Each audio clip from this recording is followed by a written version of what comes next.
కొత్త జిల్లాల ఏర్పాటుపై జిల్లాల వారీగా నేతల అభిప్రాయాలు, సలహాలు, సూచనలు తీసుకుంటోంది కేబినెట్ సబ్ కమిటీ.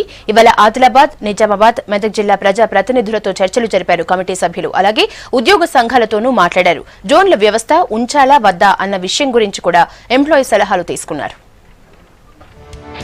కొత్త జిల్లాల ఏర్పాటు పనులు స్పీడప్ చేసింది సర్కార్. దీనిపై నియమించిన మంత్రివర్గ ఉపసంఘం హైదరాబాద్ మర్రిచెన్నారెడ్డి మానవ వనరుల కేంద్రంలో ప్రత్యేకంగా సమావేశమైంది. డిప్యూటీ సీఎంలు కడియం శ్రీహరి, మహమూద్ అలీ, మంత్రులు ఈటెల రాజేందర్, తుమ్మల నాగేశ్వరరావు, ఇతర మంత్రులు, ఉన్నతాధికారుల సమక్షంలో పలు విషయాలపై చర్చ జరిగింది.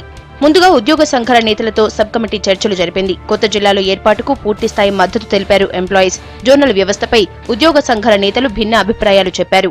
జోనల్ వ్యవస్థ 5-6 జోనల్ ఏవైతే జోనల్ వ్యవస్థ ఉందో అనేక అసమానతలు సృష్టించింది తప్ప తెలంగాణ ప్రాంత బిడ్డలకు ఏనాడు న్యాయం జరగలేదనేటువంటిది ఇలా తెలంగాణ ఉద్యోగులుగా మేము భావిస్తా ఉన్నాం. వెనుకబడే జిల్లాలకు, వెనుకబడే ప్రాంతాలకు అన్యాయం చేయకుండా రంగారెడ్డి డిస్టిక్ అనండి, లేకపోతే మహబూబ్నగర్ అనండి, మెదక్ అనండి, ఆదిలాబాద్ అనండి, అటువంటి జిల్లాలకు ఎంప్లాయీస్కి అన్ఎంప్లాయీస్కి అన్యాయం జరగదంటే ప్రెసిడెన్షియల్ ఆర్డర్ ఉండాలనే ఉద్దేశంతో గంటాపథంగా తెలంగాణ ఉద్యోగుల సంఘం చెప్పడం జరిగింది. ఆ తర్వాత మెదక్ జిల్లా నేతలతో సమావేశమైంది కేబినెట్ సబ్ కమిటీ. మెదక్ జిల్లాలో కొత్తగా సిద్దిపేట, సంగారెడ్డి జిల్లాలు ఏర్పడబోతున్నాయి. దీంతో కోహెడ, హుస్నాబాద్ మండలాల్ని సిద్దిపేట జిల్లాలో కలపాలని కొంతమంది కమిటీకి విజ్ఞప్తి చేశారు. మరోవైపు మానకొండూరు నియోజకవర్గంలోని ఇల్లంతకుంట, బెజ్జంకి, గంభీరావుపేట, ముస్తాబాద్, మద్దూరు, చేర్యాల మండలాల్ని కలిపే అంశాన్ని కమిటీ దృష్టికి తీసుకొచ్చారు. సిరిసిల్ల జిల్లా కాకపోతే ముస్తాబాద్, గంభీరావుపేట మండలాల్ని సిద్దిపేటలో కలపాలని కోరారు.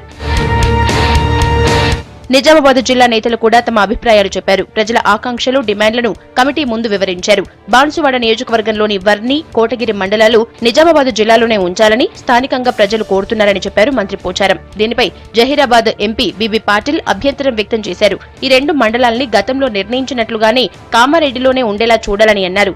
ఎల్లారెడ్డి నియోజకవర్గంలోని నాగిరెడ్డిపేట మండలాన్ని మెదక్లో కలపాలనుకున్నా ఇప్పుడు కామారెడ్డిలో కలపాలని నిర్ణయించారు. పరిపాలన ప్రజలకు దగ్గరగా ఉండాలనేదే ప్రభుత్వ ఉద్దేశమని, అందుకే కొత్త జిల్లాల ఏర్పాటు జరుగుతోందని చెప్పారు ఎంపీ కవిత. ఇవాళ తెలంగాణలో 10 జిల్లాలుగా ఉన్నటువంటి వాటిని మరిన్ని చిన్న చిన్న జిల్లాలుగా విభజించాలనేటటువంటి నేపథ్యంలో ఒక కేబినెట్ సబ్ కమిటీని ఏర్పాటు చేయడం జరిగింది. దానికి సంబంధించి ఆయా జిల్లాల్లో ఉండేటటువంటి అందరూ ప్రజాప్రతినిధుల దగ్గర నుంచి కూడా వారి ఒపీనియన్స్ తీసుకొని కొత్త జిల్లాల ఏర్పాటుకు శ్రీకారం చుట్టడం జరిగింది. ఫైనల్ గా ఆదిలాబాద్ జిల్లా నేతలతో సమావేశం ముగిసింది. మంచిర్యాల జిల్లా చేయాలని కోరారు స్థానిక నేతలు. నిర్మల్ను జిల్లా చేయాలనే ప్రతిపాదనలపై స్థానిక లీడర్స్ మధ్య భిన్న అభిప్రాయాలు వ్యక్తమవుతున్నాయి. కొంతమంది నిర్మల్ను జిల్లాగా ఏర్పాటు చేయాలని కోరితే మరికొందరు అవసరమే లేదని చెప్పారు.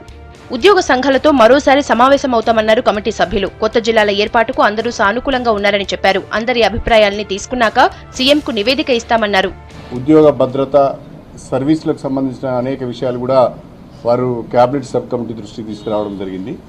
అటు జోనల్ సిస్టమ్ విషయంలో కానీ, క్యాడరు ఏ రకంగా ఉండాలనే విషయంలో కానీ అనేక సూచనలు చేశారు. మేము క్యాబినెట్ సబ్ కమిటీ ఒక అభిప్రాయాన్ని క్రోడీకరించి ఒక రిపోర్ట్ తయారు చేసి గౌరవ ముఖ్యమంత్రి గారి ఆమోదం కొరకు, ఆ తర్వాత క్యాబినెట్ ఆమోదం కొరకు కూడా దాన్ని ప్రజెంట్ చేయడం జరుగుతుంది. ఆనరబుల్ సీఎం గారు అంటే మన ఫస్ట్ ఎంప్లాయీస్తో కొంచెం మన లీడర్స్తో మాట్లాడితే బాగా అయితే ఎట్లా అయింది ఫ్యూచర్లో అంటే ఎంప్లాయీస్కి ఎక్కడ డిస్ట్రిక్ట్లో ట్రాన్స్ఫర్ చేస్తే అంటే డిస్కస్ అయింది. చాలా అందరూ చిన్న డిస్ట్రిక్ట్ చాలా అప్రిషియేట్ చేశారు.